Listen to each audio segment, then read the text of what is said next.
Bonjour, aujourd'hui j'ai une bonne nouvelle pour toi, mon frère, ma sœur, c'est que le Seigneur va relever ta tête. Je ne sais pas dans quelles conditions tu es aujourd'hui, je ne sais pas à quel point tu es rempli de courage, d'audace, de joie, d'espérance, d'espoir, mais le Seigneur veut relever ta tête. Il y a des situations dans nos vies où peut-être on va bien, mais il y a des choses et des domaines dans notre vie où ça ne va pas. Des choses qu'on ne veut pas traiter, qu'on ne veut pas regarder en face. Il y a des domaines qu'on oublie. On se dit, bon, c'est comme ça et on tire un trait dessus et on essaie de vivre avec. Mais le Seigneur veut te relever la tête, veut relever ta tête, quel que soit le domaine dans lequel ta tête est rabaissée, où tu as fermé les yeux sur ce qui t'arrive. Je prie aujourd'hui que le Seigneur relève ta tête de manière surnaturelle. Et le livre de Néhémie commence avec une histoire terrible concernant Jérusalem. Les murailles de Jérusalem sont détruites par le feu, les portes également, les murailles par des brèches et les portes par le feu. Et également, bien, tous ceux qui y habitaient sont dans la captivité. Et Néhémie est dans une situation terrible. Et là, il s'assoit, il pleure pendant plusieurs jours, il prend le deuil, il jeûne, il prie devant le Dieu des cieux. Et là, il va prier de tout son cœur alors qu'il a la tête baissée. Il est dans le désespoir par rapport à ce qui se passe pour Jérusalem et pour ses habitants. Et il dit, Seigneur, je suis en prière devant toi en ce moment, jour et nuit, pour tes serviteurs les Israélites, en confessant les péchés des Israélites, nos péchés contre toi, moi et ma famille, nous avons péché. Et là, il va s'humilier devant Dieu, il va prier de tout son cœur, de tout son être, de toutes ses forces, pour que Dieu puisse relever la tête de Jérusalem. Et on peut voir par la suite, alors qu'il va se retrouver devant le roi, il est écrit « Jamais je n'avais paru triste en sa présence ». Et le roi lui dit « Mais pourquoi as-tu le visage triste ?» Et il répond « Pourquoi n'aurais-je pas le visage triste alors que la ville où sont les tombeaux de mes pères est détruite et que ses portes ont été dévorées par le feu ?» Et Néhémie va prier, une prière va s'élever dans le cœur de Néhémie, qu'il ait une faveur particulière pour aller rebâtir, pour aller reconstruire les murailles de Jérusalem. Et là, il va avoir cette conclusion. Il va dire, le roi m'accorda ce que je lui ai demandé, car la bonne main de mon Dieu était sur moi. Et cette déclaration de Néhémie va revenir plusieurs fois dans son livre. La bonne main de Dieu était sur moi. Et je prie que la bonne main de Dieu soit sur toi pour relever ton visage et pour relever ta tête. Et je me souviens, en parlant de cela, avant de laisser la place à Eladj, à mon frère, j'étais dans une réunion un jour à Montréal, dans l'église Christ en Action des pasteurs Fofi et Suzanne Dello, une superbe église. Et j'étais là, invité, et je prêchais la parole. Et c'est assez rare, mais au milieu de la prédication, mon cœur est porté vers quelqu'un. Et je m'approche de cette personne et je ne sais pas, je suis inspiré à prendre son menton. Je n'avais jamais fait ce genre de choses. Et je lève son menton comme ça. Et je prends son menton et je lui donne une parole de Dieu. Sans savoir que cette personne vivait vraiment une situation de vie terrible. C'était une personne qui ne connaissait pas le Seigneur, dans un processus de changement de sexe. Et cette personne avait besoin vraiment que le Seigneur la touche et la relève. Aujourd'hui, je ne sais pas quelle est ta situation et dans quel domaine il y a une situation difficile, peut-être auquel tu as tourné le dos. Et peut-être comme cette personne, tu te dis qu'en changeant, entre guillemets, elle c'était son sexe, mais peut-être en changeant, la chose va être réglée. Mais que tu puisses regarder cette chose droit dans les yeux et surtout que tu puisses regarder droit dans les yeux le Seigneur Jésus qui te prend par le menton pour relever ta tête avec une parole d'espérance et d'espoir pour toi. Alors je veux le déclarer et déclare-le avec moi aujourd'hui. Dieu relèvera ma tête. Il va le faire parce que le Seigneur Jésus te regarde et t'observe et il est plein d'amour pour toi. Et de la même façon que ce jour-là, il m'a touché pour aller voir juste une personne et la prendre par le menton et relever sa tête. Parce que Dieu connaissait exactement sa situation alors que moi je n'en savais rien. De la même façon, aujourd'hui, le Seigneur Jésus connaît ta situation et il te prend le visage, il te prend par le menton et il relève ta tête. Qu'aujourd'hui, ta tête soit relevée, même s'il y a un temps de difficulté, même s'il y a un temps dans la prière où tu dois crier à lui et encore une fois pleurer. Mais tu vas pleurer dans la foi du Fils de Dieu, qui qui s'est livré pour toi. Et il va relever ta tête. Au nom de Jésus-Christ. Pasteur Elad, je te laisse la parole. Merci beaucoup, Jérémie. Vraiment, c'est déjà tellement fortifiant. Aujourd'hui, le verset du jour est Psaume 3.3. Mais toi, ô Éternel, tu es mon bouclier, tu es ma gloire et tu relèves ma tête.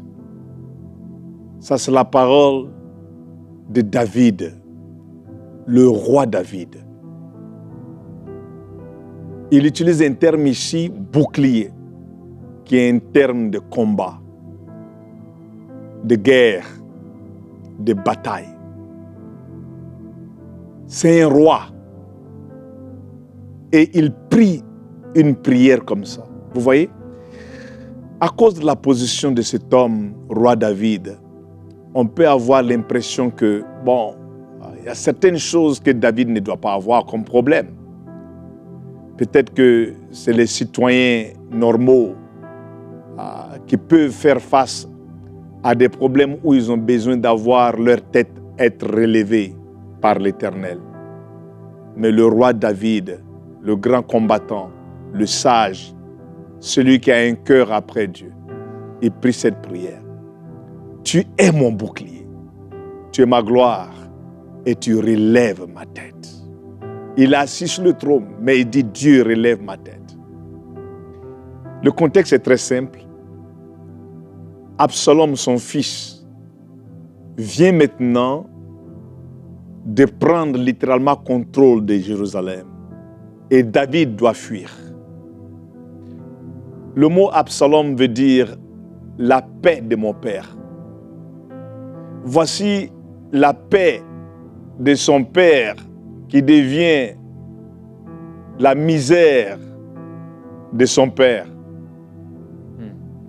Voici le fils qui devait amener la paix à son papa,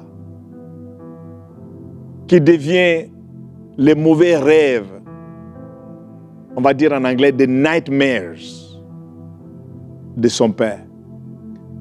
Vous savez, quand tu te retrouves dans une place où ta situation présente ne reflète pas tes attentes passées, tu baisses la tête.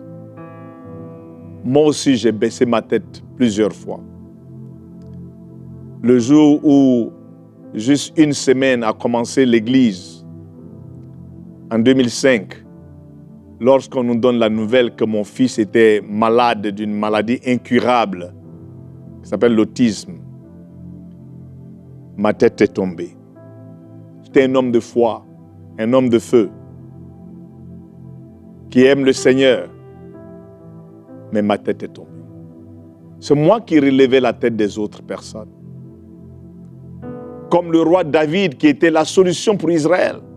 Mais cette fois-ci, le combat et la bataille est arrivé dans sa propre maison, son fils Absalom. Comme dans mon cas, mon fils. Je ne sais pas c'est quoi la situation qui fait que tu baisses ta tête. Un signe de choc, tragédie, défaite, découragement. Je ne sais pas c'est quoi la source. Mais je connais qu'aujourd'hui, Dieu t'a amené là parce qu'il veut relever ta tête. Comme Jérémie l'a dit, prophétiquement, il a levé le menton en relevant la tête de cet homme qui était à la jonction d'une décision très, très majeure. Toi aussi, Dieu est capable de relever ta tête. Rejoins-nous maintenant dans ce temps de prière et voyons le miracle que Dieu va faire pour toi et ta famille. Amen. Alors on va commencer à prier et je veux t'encourager, comme je l'ai fait avant-hier, à pouvoir te concentrer sur le Seigneur. Alors que tu as besoin que ta tête soit relevée, et on peut physiquement bien sûr relever notre tête, mais c'est surtout à l'intérieur. L'homme à l'intérieur, créé par Dieu, cet homme invisible, a besoin de relever sa tête. Et Père, nous prions qu'aujourd'hui tu viennes, comme cette journée je l'ai fait dans cette réunion, Alléluia. relever la tête des uns et des autres. Et Seigneur, pas comme un toucher humain, un toucher divin. Seigneur, quand tu touchais quelqu'un, quand tu touchais le lépreux, il était guéri, il était relevé. Quand tu posais ta main sur le paralytique, il se levait. Quand tu as touché, Seigneur, de ta main, quand tu as parlé, la fièvre de la belle-mère de Pierre est partie et elle s'est relevée. Quand tu as parlé, quand tu as touché cette jeune fille, quand tu as déclaré, Seigneur, et qu'elle était là sur son lit de mort, elle s'est relevée. Seigneur Jésus, je prie que tu relèves la tête de tes serviteurs et de tes servantes. Relève. Je prie que tu relèves la tête, Seigneur Jésus, de tes enfants, Relève. tes fils et tes filles. Relève, Seigneur Jésus. Merveilleux Père, relève la tête de tes fils et de tes filles. Seigneur Jésus, tu nous appelles frères. Alors Seigneur, on vient avec hardiesse. Je viens avec hardiesse, Jésus. Relève la tête de tes frères. Relève la tête de tes sœurs. Que ton amour de frère puisse se manifester envers eux, envers elles. Au nom de Jésus-Christ. Alléluia. Comme un grand frère peut relever son petit frère tombé. Comme une grande sœur peut relever et encourager sa petite sœur en larmes. Seigneur Jésus, toi le grand frère, relève la tête Relève, de tes petits frères. relève. Relève la tête de tes petites sœurs. Relève leur tête. Merveilleux Jésus, tu viens relever leur tête. Tu viens les habiller, Seigneur, Alléluia. et enlever la honte. Mhm. Tu viens les laver d'une eau pure, effacer ce qui doit être effacé et relever ce qui doit être relevé. Père, notre foi n'est pas en nous-mêmes, mais aujourd'hui nous nous plaçons en tant que fils, en tant qu'enfants, en tant que petit frère ou petite sœur, et nous te disons, nous avons besoin de toi. Dans ce temps de prière, Alléluia. mon frère, ma sœur, fais appel à Jésus comme ton grand frère. Peut-être tu n'en as pas eu l'habitude et peut-être tu as eu un mauvais frère. Mais lui, c'est un bon frère. Alléluia.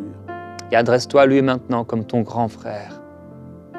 Comme ce petit enfant qui a besoin d'un grand frère. Pas un grand frère méchant, mais un grand frère aimant. Que ton grand frère se lève dans ta vie, qu'il se lève dans ta vie et qu'il fasse fuir tous tes ennemis. Dans le nom de Jésus-Christ. Qu'il te prenne là où tu es, comme dans une cour d'école où le grand frère peut venir au secours de son petit frère ou de sa petite sœur et faire fuir ceux qui voulaient lui faire du mal. Que le Seigneur Jésus, ton grand frère maintenant, se lève dans ta vie et qu'il relève ta tête. Relève ma tête. Seigneur, merci. Que ton amour de grand frère, Seigneur, se manifeste envers nous tous. Montre-nous une nouvelle facette, une nouvelle révélation de cette vérité. Tu es pour nous un grand frère. Merci Seigneur Jésus.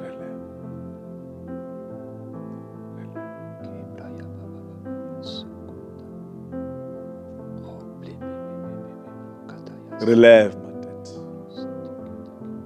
Comme le frère Jérémie l'a dit, je veux vraiment qu'on le fasse de façon prophétique également. Peu importe où tu es, que tu peux prendre ta main et tenir ton menton. Le Seigneur l'a fait parler de ça au début. Parce qu'il veut répéter encore ce qu'il a déjà fait. Prends ce menton et lève ta tête. Ta main est l'extension de la main de l'homme de Dieu, la main de l'Éternel, qui relève ce menton. Que tu puisses regarder encore sans honte, sans intimidation, sans peur. Ces échecs ces tragédies, qu'avec le temps, on commençait à te faire marcher courbé, dans un sens d'abandon. L'Éternel relève ta tête maintenant. Je vois cette femme que tu es sortie du divorce et ça fait la deuxième fois. Tu es devenu le sujet de bavardage dans ta communauté. Tu veux disparaître, tu te caches. Le Seigneur dit, je relève ta tête. Il a relevé la tête de Marie Magdalène au milieu des hommes. Il l'a défendue. Il a dit, laissez-la tranquille. Et je vois le Seigneur en train de parler aujourd'hui pour toi. Et il parle à toi. Relève ta tête. Relève ta tête.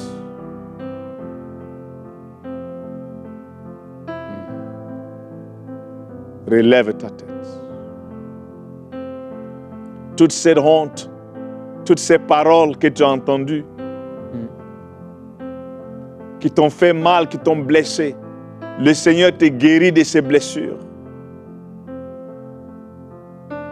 Cette amertume qui s'est accumulée dans ton cœur, relâche-les à l'Éternel aujourd'hui. Lève ta tête. Brille encore. Prends soin de toi encore. Tu n'es pas du passé, tu es du présent. L'avenir est encore coloré. Et Jésus t'aime. Je sens comme s'il est en train de tendre ses mains vers toi pour t'embrasser par l'Esprit. Tu peux pleurer dans ses mains. Tu peux mettre ta tête sur ta poitrine. Tu peux entendre les battements de son cœur. Jésus t'aime. Maman, relève ta tête.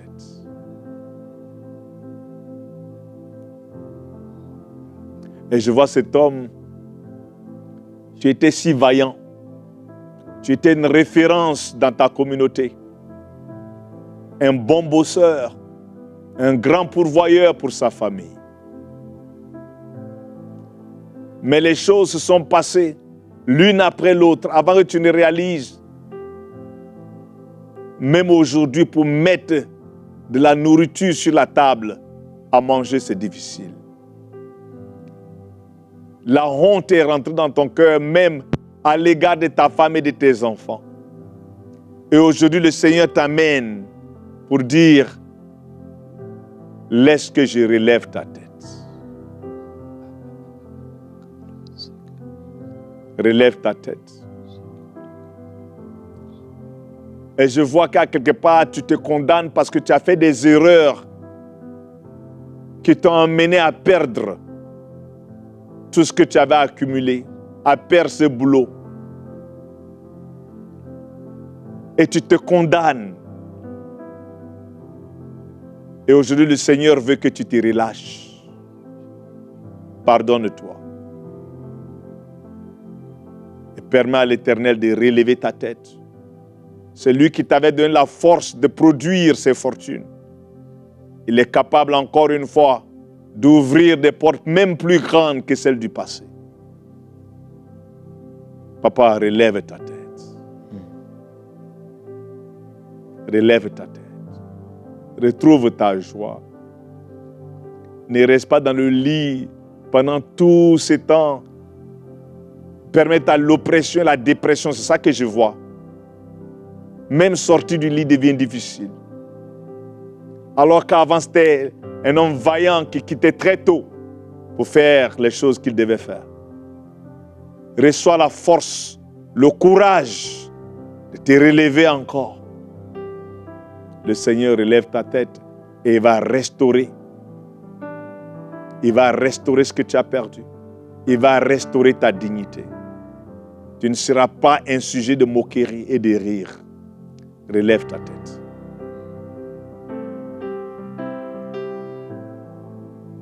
La bonne main du Seigneur est sur toi. Et je prie pour toutes les personnes qui ont vécu une enfance difficile. Peut-être vous ne la définissez pas comme ça, mais il y a eu des coups, il y a eu des choses que vous avez vécues et vous avez besoin de ce grand frère. Et vous ne l'avez pas eu et vous l'auriez voulu. Vous auriez voulu quelqu'un, tu aurais voulu quelqu'un qui se lève pour toi. Et personne ne s'est levé. Tu aurais voulu quelqu'un qui te protège à l'école, dans la maison, et personne ne l'a fait. Tu aurais voulu que quelqu'un se lève quand tu t'es retrouvé dans cette rue, mais personne n'était là. Dans cette chambre, dans cette maison, mais personne n'était là.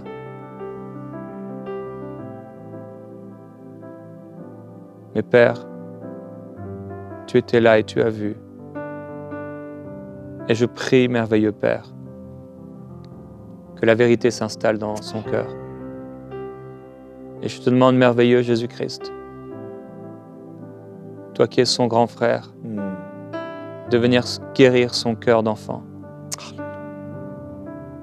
Guérir son cœur d'enfant depuis toutes ces années. Oui, Seigneur. Seigneur, sa tête est abaissée. Et derrière le rire se cachent des larmes.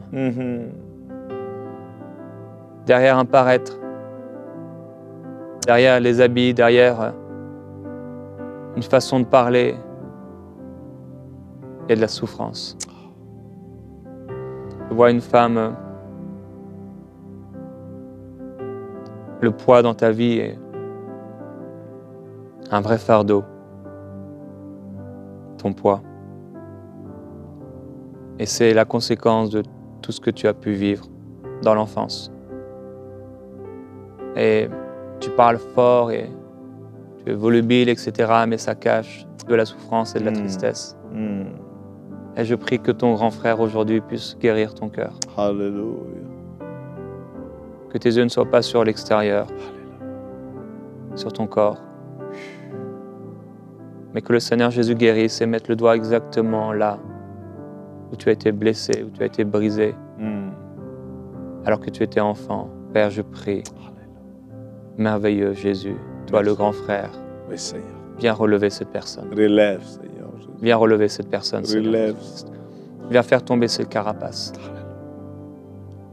Et accepte que cette carapace tombe. Accepte de perdre cette chose, ta sécurité. Et que ta sécurité soit dans le Seigneur, qui te relève, qui relève ta tête. Seigneur, merci. Oui, Seigneur Jésus-Christ, je me relèverai. Déclare-le, je me relèverai. Je me relèverai. Merci, Seigneur.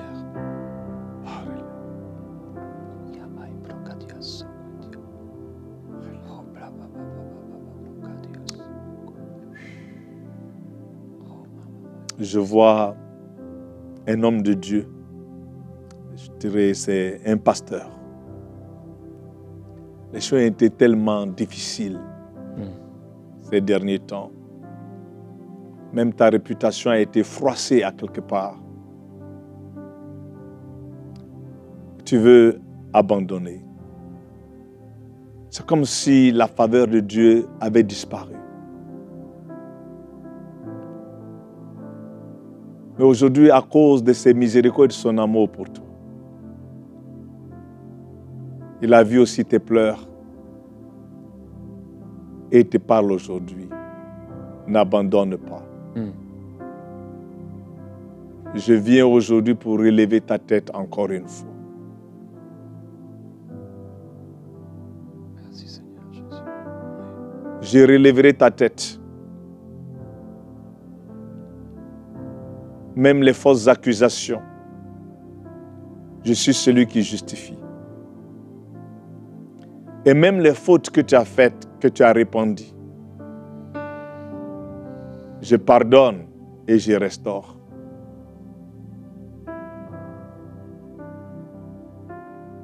Ces quelques jours, il a commencé à te rappeler avec sa petite foi certaines des promesses qu'il t'avait données qui n'ont pas encore vu le jour. Mais tu te sentais indigne. Comme si, Seigneur, peut-être que tu fais une erreur. Je ne suis plus peut-être la bonne personne. Peut-être que tu as trouvé déjà le David et moi je suis Saül. Tu vas me remplacer. Le Seigneur te parle aujourd'hui. Je t'ai choisi. Je t'ai appelé. Et je n'ai pas changé d'avis à ton égard. Certains de tes collaborateurs ont sûrement changé d'avis à ton égard. Mais reste ferme. Relève ta tête. Relève ta tête. Relève ta tête et nettoie les larmes, relève ta tête.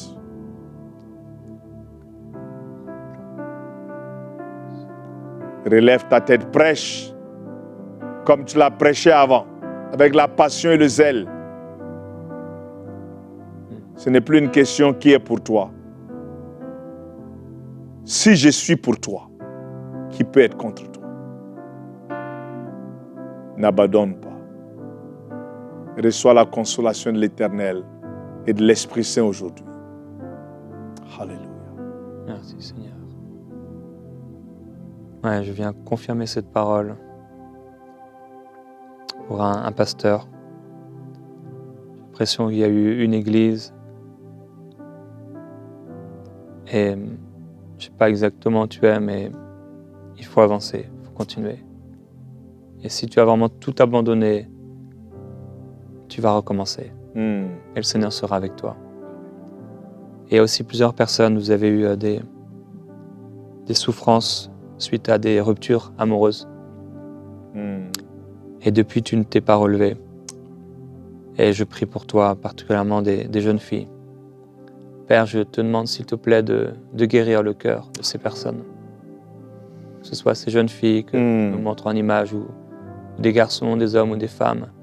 Je prie, Père, que là où il y a eu ces douleurs, ces souffrances qui sont tellement profondes, intérieures, cachées, Seigneur Jésus, guéris-les. Guéris leur cœur, Seigneur, de ces douleurs, de peut-être ce qui a été leur premier amour et qui n'est plus. Et Père, je prie qu'elles ne s'attachent pas à quelque chose que tu ne voulais pas pour elles. Je prie, Père, qu'elles ne s'attachent pas à une relation que tu as voulu arrêter, à laquelle tu n'étais pas. Même si elles ne le comprennent pas, Père, je prie pour la guérison du cœur brisé. Je prie, Alléluia. Père, que tu ouvres leurs yeux et qu'elles comprennent, qu'ils comprennent, qu'ils avancent, qu'elles avancent, et que leur tête soit relevée. Que la confiance rejaillisse, renaisse, l'espoir, la vie, la joie. Seigneur, je te remercie. Merci, Seigneur. Tu es un bon Père, tu es un bon Dieu. Tout ce que tu fais est parfait. En ton temps, Seigneur, tout ce que tu fais est parfait. Amen. Alors je veux te remercier, merveilleux Jésus-Christ. Qu'au nom du Seigneur maintenant, le Seigneur relève ta tête et que tu ne vives plus dans le regret du passé, de ce qui n'a pas été ou de ce que tu aurais voulu. Maintenant, au nom du Seigneur. Amen. Amen. On se retrouve demain.